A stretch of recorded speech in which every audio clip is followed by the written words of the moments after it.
মাথাকান্দা। আমি বিএনপির সিনিয়র সদস্য স্বেচ্ছাসেবক দল। সন্ত্রাসী সেটা হচ্ছে আমাদের গ্রামেরই মিলন মোল্লা, সঞ্জিত মোল্লা, তারপরে হচ্ছে ফরাত মোল্লা, আরও অনেকেই। ঘটনাটা কি নিয়ে?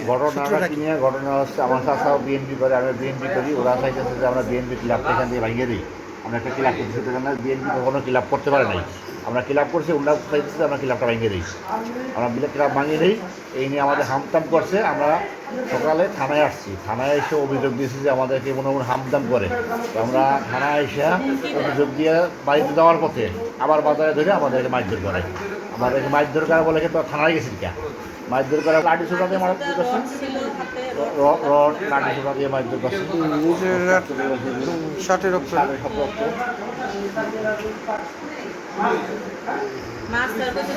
আপনি কি হন ওনার স্বামী? আপনি কখন খবর পাইছেন?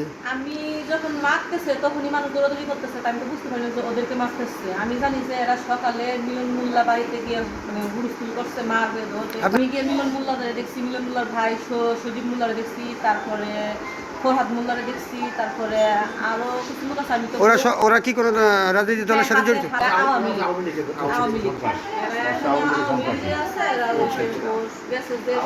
এখন যে ক্লাব নিয়ে আপনাদের বিএনপি ক্লাব নিয়ে নাকি? আমাদের ক্লাব নিয়ে আমরা বলতেছি আমরা বিএনপি ক্লাব কেন করছি, আমরা বিএনপি কেন করি, এখানে গ্রামে কোনো বিএনপির লোক রাখবে না।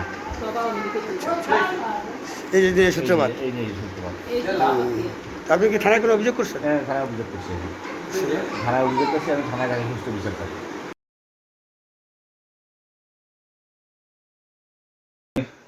এলাকায় যে দীর্ঘদিন ধরে বিএনপির নেতৃত্ব দিতেছি।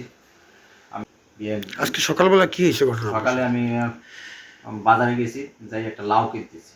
লাউ কেনার সাথে সাথে ওই সন্ত্রাসী আজহার মোল্লা, আওয়ামী লীগের বর্তমান ক্যাডার বাহিনী যাই আমার কলার ধরছে, ধরিয়া তাহার কিলঘুষি শুরু করছে। তাহার বহুত মারধর করছে, কয়েক গাছের সাথে বাঁধ বের করবো। পরে ওখানে প্রায় আধা ঘন্টাই করছে। পরে আমি ওখান থেকে কোনো কায়দা মতন করে বাড়ি আসছি। বাড়ি এসে পরে আমি থানায় গেছি। থানায় যেয়ে অভিযোগ দেওয়ার পরই আবার দারোগাদের সময় বলছে আপনারা যান, আমরা আসতেছি বইলে আমি চাচা ভাইসতে আমরা আসতেছি, আমার সাথে আমার চাচা মামুন মোল্লা ছিল।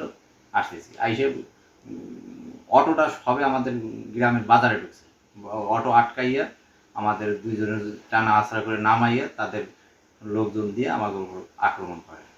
চাচা বর্তমানে হাসপাতালে ভর্তি আছে। এখন কি পরিস্থিতি? পুলিশ আসছিল? পুলিশ আসছিল। তারপর এখন কি পরিস্থিতি? পুলিশ বলছে যে আমরা দেখতেছি বলে চলে গেছে। তাই আমি চিকিৎসা যে বাড়িতে। এখন তো কোনো সমস্যা নেই, যারা হামলা করছিল তারা? না, তারা এই যে আমার ডিস্টার্ব করতেছে, এই যে বারবার হুমকি ধামকি দিতেছে। বাড়ির দ্বারে যে বিকেল 5:30টার সময় এসে গালাগালাজ করে গেছে যে দরকার ঘরের ভিতরে ধুয়ে মাইকে থুয়ে যাবে। এখন আমার জানমাল নিরাপত্তা হীনতায় ভুগতেছি। আমার দেশবাসীর কাছে আমি আমার নিরাপত্তা চাইতেছি এবং দলের কাছে নিরাপত্তা চাইতেছি।